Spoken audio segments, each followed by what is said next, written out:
بہت ہی قریب سے ٹی آر ایس کا مقابلہ کرتے ہوئے، بلکہ فوٹو فنش کی طرح رزلٹس آنے کی ایک امید کی جا رہی ہے.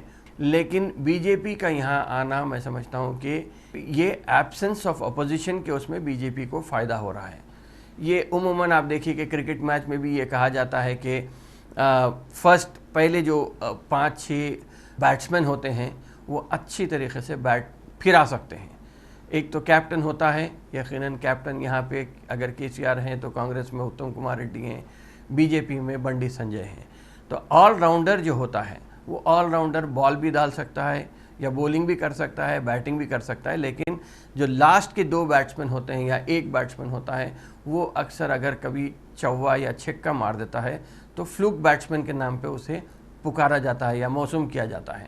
تو اسی طرح ایسا لگ رہا ہے کہ حیدرآباد، رنگا ریڈی اور محبوب نگر کے الیکشن میں ایم ایل سی کے بی جے پی یقیناً تعاقب تو کر رہی ہے ٹی آر ایس کا. لیکن میں سمجھتا ہوں کہ جو جی ایچ ایم سی کے الیکشن میں جو ہائی پچڈ کیمپین چلی تھی، خود امت شاہ بھی حیدرآباد آ گئے تھے کیمپین میں.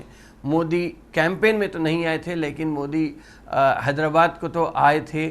ہو سکتا کہ جو کورونا ویکسین کے سلسلے میں ان کا دورہ تھا، لیکن کہیں نہ کہیں راغب کرنے کی ایک کوشش تھی جی ایچ ایم سی میں جو چیز چلی. لیکن جی ایچ ایم سی میں یقیناً 4 سے 40 بلکہ 45 seat G H M C میں بی جے پی نے جیتے ہیں.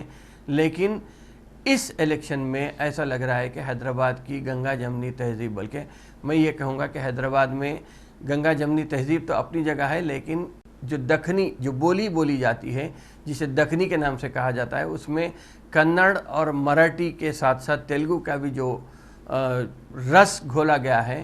میں سمجھتا ہوں کہ یہ بات واضح کر دی ہے کہ ان 2 گریجویٹ کے الیکشن میں کہ نارتھ انڈیا بلکہ شمالی ہند کا جو زہر ہے فرقہ پرستی کا، وہ حیدرآباد میں اب چلنے والا نہیں ہے.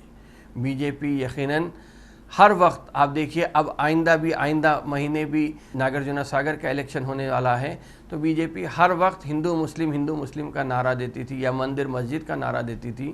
1999 میں جب بی جے پی اور تیلگو دیشم پارٹی مل کر الیکشن لڑے تھے، اس وقت ٹی ڈی پی کی طرف سے، ٹی ڈی پی کی حکومت ہونے کی وجہ سے ٹی ڈی پی نے ایس سی طبقے میں، خاص طور پہ شیڈول کاسٹ کے طبقے میں مالا اور مادگا میں دراڑ ڈال دی تھی.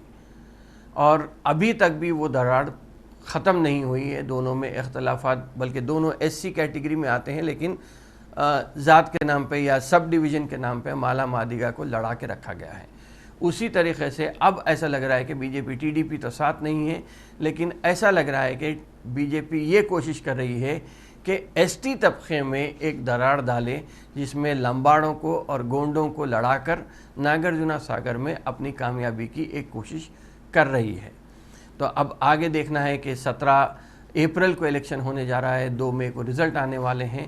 تو اب کس طرح اس کی حکمت عملی موجودہ حکومت طے کرتی ہے، کس طرح روکنے کی کوشش کرتی ہے. اس لیے کہ ناگرجنا ساگر میں اب تک ہوتا یہ ہے کہ جانا ریڈی وہاں سے نمائندگی کرتے تھے کانگریس کے. گزشتہ انتخابات میں نومولا نرسمہا جس کی اچانک موت کے بعد سے وہاں پہ جو خلا پیدا ہوا یا جو سیٹ ویکنٹ ہوئی ہے، اس کو پر کرنے کا الیکشن ہے. تو دیکھتے ہیں کہ اس کے لیے پھر ٹی آر ایس کچھ اچھی منصوبہ بندی کرتی ہے تو پھر ٹی آر ایس کے حق میں سیٹ جاتی ہے یا کانگریس کے حق میں جاتی ہے، یا تیسرا فریق بی جے پی آگے بڑھنے کی کوشش کرتی ہے. یہ تو آئندہ وقت ہی بتائے گا، آئندہ مہینے میں دیکھیں گے. لیکن اس ہفتے بلکہ جو سب سے بڑی بات آئی ہے وہ تلنگانہ کا اسٹیٹ بجٹ یہاں پہ منظور ہوا ہے. وزیر فائنانس ٹی ہریش راؤ نے بجٹ پیش کرتے ہوئے یہ بات کہی ہے کہ 1602 کروڑ روپے اقلیتوں کے لیے انہوں نے مختص کیا ہے بجٹ میں. لیکن بات یہ ہے کہ 1602 کروڑ روپے تو آ گئے ہیں، گزشتہ کے مقابلے میں اضافہ بھی ہوا ہے، لیکن کیا مسلمان اس سے فائدہ اٹھانے میں کامیاب ہوں گے؟ اس لیے کہ ہر وقت یہ ہے کہ بجٹ تو منظور ہوتا ہے، لیکن ہماری یا تو قیادت کا فقدان ہے یا کمیونٹی کا انوالومنٹ نہیں ہونے کی وجہ سے کوئی نئی اسکیمز نہیں بنتے جس سے کہ ہم فائدہ اٹھا سکتے یا عام مسلمان کو فائدہ ہو سکتا ہے. ایس سی ایس ٹی کے بجٹ کی اگر ہم بات کریں گے تو 21,000 کروڑ روپے SC/STs کو دیے جانے کا اعلان کیا گیا ہے۔ SC/STs میں آپ دیکھیے کہ اکثر سڑکوں پہ اگر آپ دیکھیں گے تو گاڑی پہ ہو یا آٹو پہ ہو اس پہ لکھا ہوتا ہے کہ اسسٹنس فرام SC/ST کارپوریشن یا SC کارپوریشن یا ST کارپوریشن۔ تو گاڑی کم از کم ٹیکسی کے اونر کم ڈرائیور بنانے کی اسکیم تو وہاں پہ کام کر رہی ہے۔ ہمارے پاس یہ اسکیمز کی عدم موجودگی یا اسکیمز کو دینے میں ناکام ہونے کی وجہ سے، چاہے وہ قیادت کی بات ہو یا ملازمین کی بات ہو، مسلم ملازمین کی بات ہو یا ذمہ دار جو ہیں ان کی بات ہو، ہم اسکیم دے رہے نہیں ہیں جس سے کہ لوگوں کو فائدہ ہو سکتا ہے۔ ویسے تو SC/STs کے لیے کئی رعایتیں ہیں، جس میں گاڑی ہو، آٹو ہو یا انڈسٹریز بھی قائم کرنا ہے تو ان کے لیے کافی رعایتیں ملتی ہیں، لیکن اقلیتوں کے لیے یہ چیز نہ ہونے کی وجہ سے ہم بجٹ پورا یوٹیلائز نہیں کر سک رہے ہیں۔ اگر BC طبقے کی بات کریں گے تو کسی کو بکری دی جا رہی ہے، کسی کو بھیڑ دیا جا رہا ہے، کسی کو ٹریکٹر دیا جا رہا ہے، لیکن اس مرتبہ بجٹ میں شادی مبارک کے لیے ایک اچھی رقم دی گئی ہے۔ اس کے علاوہ جو لوگ اپنے پاس زمین رکھتے ہیں، خود کی زمین جو ہیں، ان کے حکومت کا ایک بڑی اسکیم ہے جس میں ڈبل بیڈروم ہاؤسنگ کی جو اسکیم چل رہی ہے، اس کے علاوہ اس بجٹ میں اس میں شاید ترمیم کی گئی یا کچھ رد و بدل یہ کیا گیا ہے کہ کوئی بھی شخص اگر اپنے نام پہ زمین رکھتا ہے تو اسے گھر بنانے کے لیے گورنمنٹ پیسے دینے والی ہے۔ تو اس سے فائدہ اٹھانے کا ایک اچھا موقع ہے۔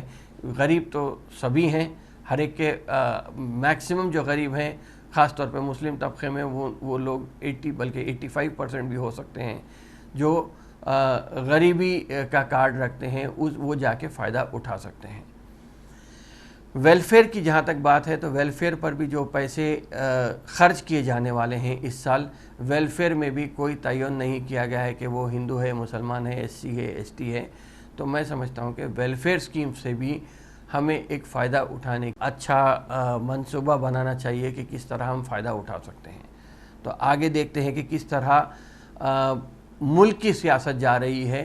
اس میں اگر دیکھیں گے تو بنگال کا تذکرہ کرنا بہت ضروری ہے، اس لیے کہ بنگال دن بدن اپنی الیکشن کے جیسا جیسا قریب جاتے جا رہا ہے، وہاں پہ لوگوں کے منصوبے، لوگوں کے اعلانات یا تفرقہ ڈال کے فرقہ پرستی کے نام پہ ہر اعتبار سے بانٹنے کی ایک کوشش ہو رہی ہے۔ ایک مسئلہ جو آیا ہے وہ یہ ہے کہ کانگریس اور کمیونسٹوں کا جو گٹھ جوڑ ہوا ہے، اس سے ایسا محسوس ہو رہا ہے کہ کیا یہ ووٹ کانگریس کا اور لیفٹ فرنٹ کا BJP کو چلے جائے گا۔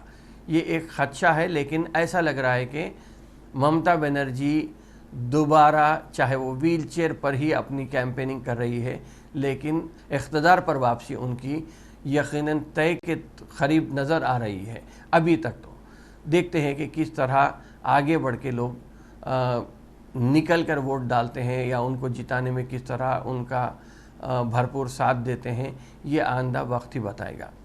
خیر، اپنی بات ختم کرنے سے پہلے میں ایک یہ بات ضرور کہہ دوں گا کہ کووڈ کی وجہ سے 1 سال کرونا ابھی ختم نہیں ہوا ہے، کرونا ابھی جاری ہے اور اب تیزی سے دوبارہ بڑھنے کا ایک امکان ظاہر کیا جا رہا ہے۔